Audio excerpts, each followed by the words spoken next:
Welcome students, स्वागत है हमारे YouTube channel your success coaching centre में। और आज मैं आपके समक्ष 10वीं वर्ग की जो प्री बोर्ड होने जा रही है उसी से संबंधित जो महत्वपूर्ण प्रश्न हैं उसको मैं आपके समक्ष पेश करने जा रहा हूं। अभी वीडियो में बनाने में समस्या आ रही है, लेकिन कल के बाद मैं रेगुलर वीडियो अपलोड कर पाऊँगा, क्योंकि जो घर के बगल में शोर शराबा है वो ख़त्म हो जाएंगे। उसके बाद मैं लाइव क्लासेस भी लूँगा और वीडियो भी अपलोड रेगुलर होगी। तो ये जो प्रश्न मैं आपके समक्ष पेश कर रहा हूँ, ये प्री बोर्ड में इस प्रश्न से ज़्यादातर प्रश्न मैच कर रहे हैं, और ये जो प्रश्न हैं आपके एनुअल एग्ज़ाम से भी काफ़ी संख्या में मैच करेंगे। तो जो भी स्टूडेंट्स इनको देख रहे हैं वो इसको ज़्यादा से ज़्यादा देखने का कोशिश करें और वीडियो को अंत तक देखने का प्रयास करें, ताकि उनको इसकी पूरी जानकारी हो जाए। और जो भी स्टूडेंट्स जिन भी स्टूडेंट्स ने हमारे चैनल को अभी तक सब्सक्राइब नहीं किया है, सब्सक्राइब कर लें और वीडियो को लाइक कर दें, ताकि उन तक जो भी मैं वीडियो अपलोड कर रहा हूँ उसकी नोटिफिकेशन पहुँच जाए। तो चलिए हमारा जो पहला प्रश्न हम उसकी ओर चलते हैं। तो ये देख सकते हैं, ये जो प्रश्न जो है प्री बोर्ड का है और अभी हमारे यहाँ ये एग्ज़ाम हुई है, तो उसी को लेकर के मैं ये वीडियो बना रहा हूँ। तो जो हमारा पहला प्रश्न हम उसकी ओर चलते हैं। हमारा पहला प्रश्न है कि प्रकाश में वायु की चाल क्या है।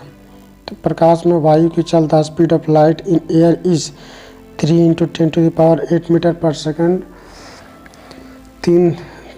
तो ये हमारा उत्तर हो गया। दूसरा है कि समतल दर्पण द्वारा उत्पन्न आवर्धन होता है magnification produced by a plane mirror is equal to 1, 1 के बराबर होता है। तो इसका उत्तर हमारा आ जाएगा 1 के बराबर। अगला प्रश्न हमारा जो दिया गया है, विच निम्न में से कौन सा पदार्थ लेंस बनाने के लिए प्रयुक्त किया जाता है। Which one of the following material can be used to make a lens. तो लेंस बनाने के लिए किसका प्रयोग नहीं किया जाता है, can not be use to make a lens. तो मिट्टी का प्रयोग हम लेंस बनाने के लिए नहीं करेंगे। जल, प्लास्टिक और कांच, ये तीनों से लेंस बनाई जा सकती है। अगला प्रश्न हमारा है, यदि गोलीय दर्पण की वक्रता त्रिज्या r और फोकस दूरी f हो तो उसके बीच में संबंध दर्शाना। तो f = r/2 होता है या r = 2f, ये हो सकता है।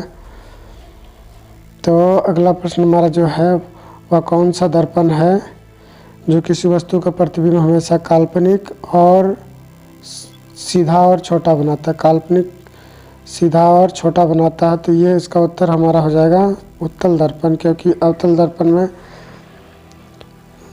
सीधा नहीं बनता, वास्तविक बनता है और उल्टा बनता है। तो जो काल्पनिक बनेगा और छोटा बनेगा उत्तल दर्पण में बनेगा। अगला प्रश्न हमारा जो दिया गया है कि उत्तल लेंस की क्षमता क्या है। उत्तल लेंस जिसकी फोकस दूरी 1 मीटर, तो f = 1/f होता है सूत्र हमारा इसका। तो p = 1/f होता है। तो f का मान अगर 1 मीटर है तो 1/1 आएगा। इसका मान इसका क्या आएगा, 1d आएगा। तो इसका उत्तर हमारा जो हो जाएगा c हो जाएगा 1d। अगला प्रश्न हमारा जो दिया गया है वो हमारा है कि सामान्य दृष्टि के वयस्क के लिए सुस्पष्ट दर्शन की अल्पतम दूरी क्या है। स्पष्ट देखने की न्यूनतम दूरी, the list distance of vision distinct vision for a young adult with a normal vision is about 25 centimetre. कितना होना चाहिए, 25 सेंटीमीटर होना चाहिए। अगला प्रश्न जो हमारा दिया गया है वो है कि मानव अभिनेत्र लेंस की फोकस दूरी को समायोजित करके विभिन्न दूरियों पर रखी वस्तुओं को फोकस कर सकता है। ऐसा हो पाने का कारण जो है उसका कारण क्या होगा। Human eye can be focus objects at different distances by adjusting the focal length of the eye lens. This is done due to accommodation, जिसको कह सकते हैं कि संयंत्र की समंजन क्षमता। अगला प्रश्न हमारा दिया है कि विभवांतर मापने के यंत्र को क्या कहते हैं। The device use to measuring potential difference is called voltmeter. इसको हम क्या कहेंगे, वोल्टमीटर कहेंगे। विद्युत आवेश का एसआई मात्रक है। विद्युत आवेश का एसआई मात्रक, the SI unit of electric charge is coulomb. जिसको सी भी कहते हैं, क्यू से इसको दर्शाया जाता है। तो जूल पर कूलाम निम्न में से किसके बराबर होता है? जूल पर कूलाम निम्न में से 1 ओम के बराबर होता है। 24 वोल्ट विभवांतर के दो बिंदुओं के बीच आवेश 2 कूलम आवेश को ले जाने में कितना कार्य किया जाता है? तो इसका उत्तर जो हो जाएगा, तो विभवांतर हमारा 12 वोल्ट है और आवेश जो है 2 कूलम है। तो W इक्वल टू हम लिखेंगे सीधा सीधी कि W इक्वल टू QC हो जाएगा। तो जैसे इसको लिखेंगे हम, तो W इक्वल टू Q दिया हुआ हमारा। तो इसको थोड़ा सा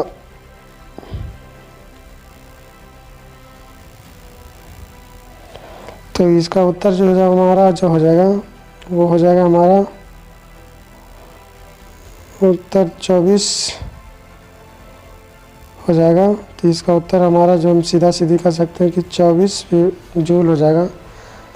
चालक का प्रतिरोध निर्भर करता है resistance of a conductor depends upon length, thickness, nature of material. तो इसमें से सभी ऑल ऑफ दीज हो जाएगा, इसलिए इसका उत्तर हम सब लिखेंगे ये सारे होंगे। 3 में से सभी हो जाएगा। C+O2 arrow CO2 plus energy इस कौन सा उष्मा है? तो इसमें ऊर्जा का निष्कासन हो रहा है, उसमें ऊर्जा बन रही है, तो ये एक्सोथर्मिक हो जाएगी ऊष्माक्षेपीय अभिक्रिया, क्योंकि उससे ऊष्मा उत्सर्जित हो रही है। अगर ऊष्मा की आवश्यकता होती है तो ये इंडोथर्मिक हो जाती है और टूट जाती है, तो विखंडित वियोजन डिकम्पोजिशन होता है।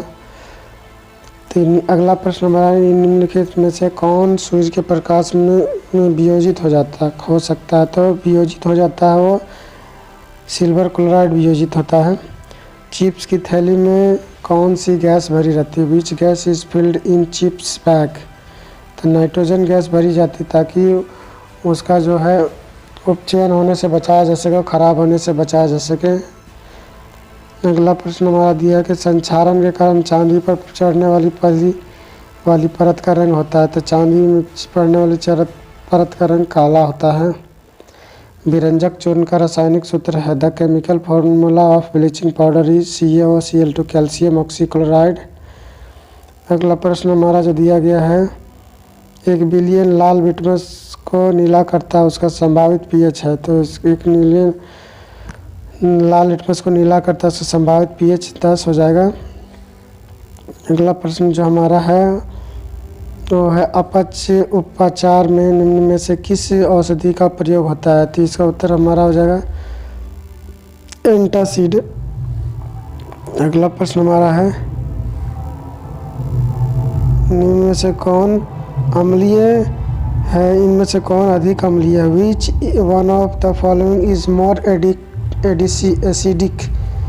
तो ज़्यादा कौन सा अम्लीय है? तो जिसका pH मान सबसे कम होगा वो सबसे ज़्यादा अम्लीय होगा। लोहे को जिंक से लेपित करने की प्रक्रिया क्या कहते हैं? इसको हम पानी चढ़ाए या टेम्परिंग कहते हैं, इसको हम टेम्परिंग कहेंगे। निम्न में से कौन सा धातु कमरे के ताप पर द्रव अवस्था में रहती है? तो विच one of the following metal is liquid at room temperature? Mercury इसका उत्तर हो जाएगा। बायोगैस मुख्यतः होती है, बायोगैस इज मेनली, तो बायोगैस में मुख्यतः मार्स गैस पाई जाती है जिसको मीथेन गैस भी कहते हैं। अगला प्रश्न हमारा जो है, निम्न में से कौन असंतृप्त हाइड्रोकार्बन है? तो असंतृप्त हाइड्रोकार्बन इसमें से हो जाएगा CH4 हमारा संतृप्त है। C3H8 जो ये भी संतृप्त है। C4H10 4 दूना 8 2 10, तो ये भी संतृप्त है, लेकिन C2H4 जो है असंतृप्त डबल बॉन्ड वाला है। निम्न में से किस तत्व का उपयोग सौर सेल बनाने में किया जाता है? तो सौर सेल बनाने के लिए सिलिकॉन का इस्तेमाल किया जाता है। मनुष्य में वृक्क एक तंत्र का भाग है जो संबंधित है। The kidneys in human beings are a part of system for excretion, उत्सर्जन है। इसका उत्तर अगला प्रश्न है पादप में जाइलम उत्तरदायी होता है। ये xylem is the xylem in plants are responsible for, तो इसका उत्तर हो जाएगा जल का वहन। उत्तर क्या हो जाएगा? जल का वहन। स्वपोषी पोषण के लिए आवश्यक the autotrophic mode of nutrition requires, सूर्य का प्रकाश, क्लोरोफिल, जल तथा CO2, ये सारा चीज़ चाहिए थी। इसका सारा उत्तर हो जाएगा ऑल ऑफ दीज। मनुष्य या मछली के हृदय में कितने कोष्ठक होते हैं? तो मछली के हृदय में 2 कोष्ठक होते हैं और मनुष्य के हृदय में 4 कोष्ठक होते हैं। अगला, निम्न से किसमें सबसे लंबी क्षुद्रांत होती है? जो जीव शाकाहारी होती है उसमें सबसे लंबी क्षुद्रांत अर्थात छोटी आंत होती है। मानव में भोजन का पाचन पूर्ण रूप होता है, पाचन पूर्ण होता है। The process of digestion in humans is completed in, इसका उत्तर हो जाएगा स्मॉल इंटेस्टाइन। एकल जीव प्लाज्मोडियम में किस जीव विधि द्वारा जनन होता है?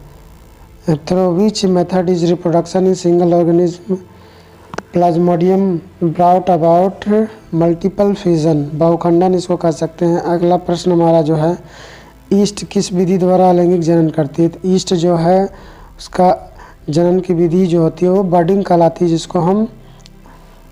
जिसको हम कह सकते हैं मोकुलन भी कह सकते हैं। इसको क्या कहेंगे? मोकुलन। विकासीय दृष्टिकोण से हमारी सबसे अधिक समानता है in evolutionary terms we have more in common with chimpanzee, इसको क्या कह सकते हैं? चिंपांजी से हमारी सबसे ज़्यादा नज़दीकियाँ हैं, तो इसका उत्तर हो जाएगा चिंपांजी। मनुष्य और चिंपांजी के जो DNA है उसमें 99.9% मैचिंग होती है। अगला प्रश्न जो हमारा है, पौधों में जल का परिवहन होता है। Transfer of water in plants take place through xylem, इसका उत्तर क्या हो जाएगा? जाइलम। निम्न में से कौन अवायवीय श्वसन में उत्पन्न नहीं होता है? तो उसको उत्पन्न नहीं होता है तो ATP, इसका उत्तर हो जाएगा। अगला प्रश्न हमारा दिया है, प्रकाश संश्लेषण के दौरान निम्न में से कौन सी गैस मुक्त होती है? प्रकाश संश्लेषण के दौरान which of the following gas is release during photosynthesis, तो फोटोसिंथेसिस के दौरान ऑक्सीजन गैस मुक्त होती है। पराग कोश में होते the anther contains pollen grains, परागकण होते हैं। निम्न में से कौन सा एंजाइम कार्बोहाइड्रेट का पाचन करता है? Which of the following enzyme digest carbohydrate, तो इसका उत्तर हो जाएगा लाइपेज। तो आज मैंने आपके समक्ष जो 10वीं वर्ग की जो साइंस का जो प्रश्न है प्री बोर्ड से संबंधित, जो बोर्ड के लिए भी इम्पॉर्टेंट है, मैंने उसको आपके समक्ष रखा ताकि एग्ज़ाम में आपको किसी प्रकार की समस्या ना हो। तो जो भी स्टूडेंट्स अभी जिन्होंने हमारे चैनल को सब्सक्राइब ना किया, सब्सक्राइब कर लें, वीडियो को लाइक कर दें, बेल आइकन की घंटी को प्रेस कर दें ताकि उन तक लेटेस्ट वीडियोज़ के अपडेट्स पहुँचती रहे। धन्यवाद।